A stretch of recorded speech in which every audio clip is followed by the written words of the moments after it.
Many problems that human beings are suffering is simply because we have lost that awareness as to how to be in sync with the many forces. If you become in rhythm with life, you will also wake up somewhere after 3 a.m. At that time, if you sit up and do whatever process you have been initiated for, it will bear maximum fruit.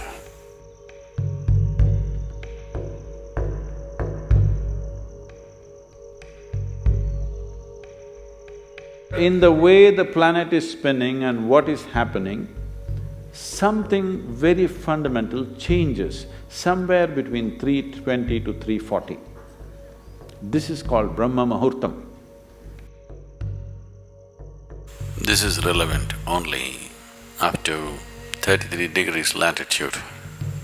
Your system, human system, functions in a certain way. It is a possibility. So, there has been an awareness about making use of this possibility. Your life is a product of many things that we call as the universe, many things that we call as existence. So we are a consequence of a certain phenomenal happening that we call as cosmos. We are not an individual existence. So when you get in sync, certain things will happen.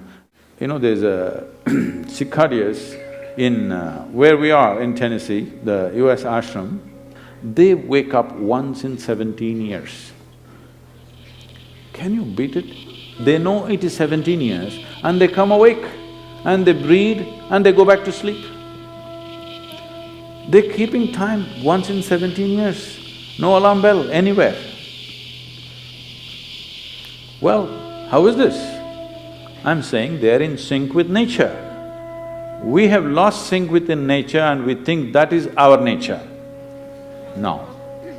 All the many ailments, many problems that human beings are suffering is simply because we have lost that awareness as to how to be in sync with the many forces which are making us who we are.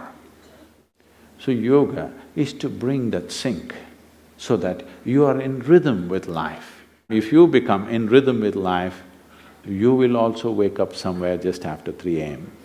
If you're conscious, suddenly a certain spark of aliveness will happen within you. Even if you're in deep sleep, you will come awake. This must happen to you. This means you're falling in sync with it. You're falling in sync with life. So what should I do? Should I meditate? Should I do a kriya? Doesn't matter what.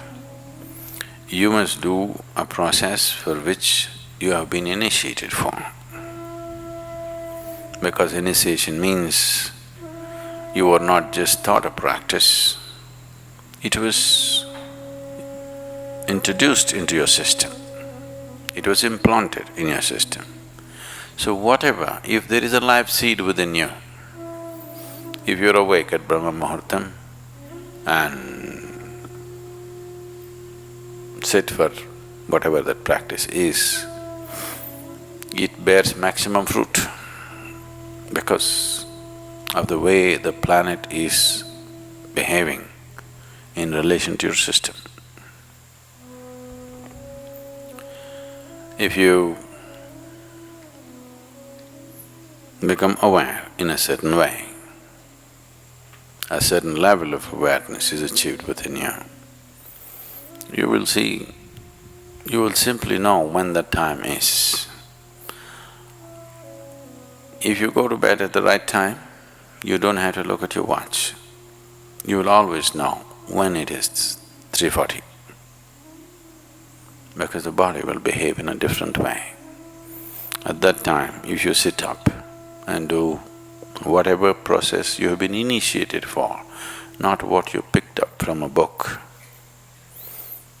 it will bear maximum fruit. The seed will get the necessary support at that time for it to sprout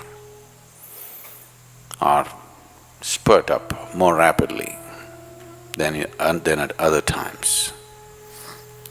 This is only for the initiated. If you're not initiated, you're a book yogi,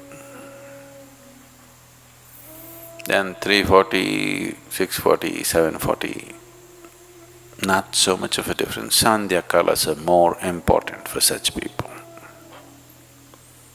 Sandhya means 20 minutes before sunrise, 20 minutes after sunrise,